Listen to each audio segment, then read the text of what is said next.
Lorsque nous comprenons cette notion, nous cessons d'être complexés. Tu n'es pas de mon âge, tu n'es pas de ma génération. Jésus avait 33 ans. Pierre avait 52 ans, mais il l'appelait Rabouni. Écoutez ceci. La croissance spirituelle n'a rien à voir avec la croissance biologique. Je me rappelle une fois, Pierre a dit Rabouni. Il n'avait que 33 ans. 33 ans. Est-ce que vous savez que lorsque Joseph a tué, David a tué Goliath, il avait 17 ans?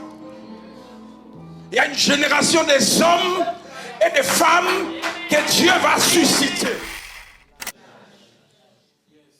Pierre et Jean n'ont pas le même âge. Ils ne sont pas de la même génération. Parmi les choses qui font que l'église soit divisée aujourd'hui, les conflits des générations. Tu n'es pas de mon âge. Que ce soir, Dieu fera en sorte que tu marches avec des hommes de toutes les générations. Oh, avec la puissance. Qui est-ce qui a écrit les 5 premiers livres de la Bible? Moïse, ça s'appelle les Pentateuques. Moïse n'est pas de la même génération qu'Abraham. Non. Il n'est pas de la même génération que Noé. Mais comment il a vu ça? Il y a des gens qui pensent que Moïse a passé 40 jours sur la montagne pour seulement avoir le tablette. Non, pas du tout. Dieu l'a amené à la création. Le pasteur Flarin, quant au partage de profondes vérités dans cette vidéo, il montre que l'âge ne détermine pas ce que l'on peut accomplir. Même si tu es jeune, tu peux réaliser de grandes choses. C'est un prédicateur remarquable. Il prêche avec passion, porté par quelque chose qui bouillonne dans son cœur. L'âge. Pierre et Jean n'ont pas le même âge. Ils ne sont pas de la même génération. Parmi les choses qui font que l'église soit divisée aujourd'hui, les conflits des générations. Tu n'es pas de mon âge. Comment j'ai appelé Papa Djoudjou? Papa Djoudjou. Comment est-ce qu'un homme de 52 ans peut marcher avec un jeune gars? Mais la Bible dit, Pierre et Jean marchèrent. Je vais dire à quelqu'un ce soir, Dieu fera en sorte que tu marches avec des hommes de toutes les générations. Oh, avec la puissance de Dieu. Est-ce que je suis en train de parler à quelqu'un ici? La saison est en train de venir. Un temps est en train de venir où Dieu fera que tu vives avec des hommes et des femmes de toutes les générations. Parce que lorsque tu te retrouveras quelque part, les gens seront tellement bénis par ta présence qu'on ne posera plus. Je me rappelle une fois, Pierre a dit Rabouni. Il n'avait que 33 ans. 33 ans. Est-ce que vous savez que lorsque Joseph a tué, David a tué Goliath, il avait 17 ans? Il y a une génération des hommes et des femmes que Dieu va susciter. Je ne blague pas. Papa Joe, je suis debout depuis quelle heure? Depuis 2 heures du matin. Je n'ai pas la paix. J'étais en train de parler à l'Esprit de Dieu. J'étais en train de prier depuis 2 heures du matin. Je dis, Seigneur, waouh, c'est ce que tu es en train de faire? C'est ce qui est en train de venir? Je prie Dieu que tu vives cela. Je prie Dieu que tu sois participant à cette dispensation.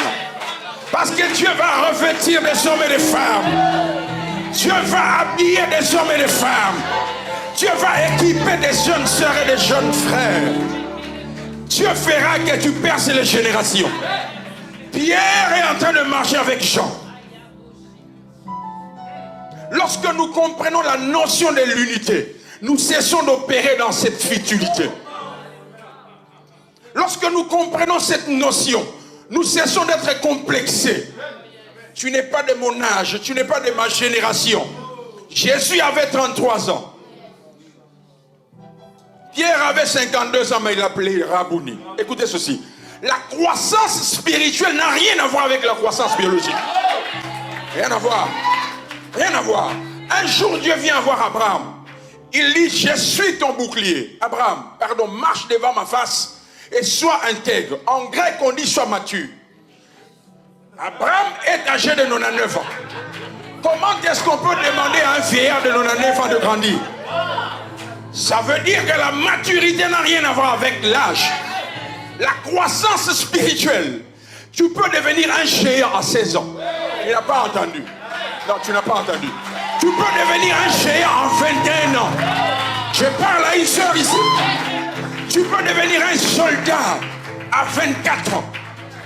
Tu peux devenir un char de combat à 30 ans.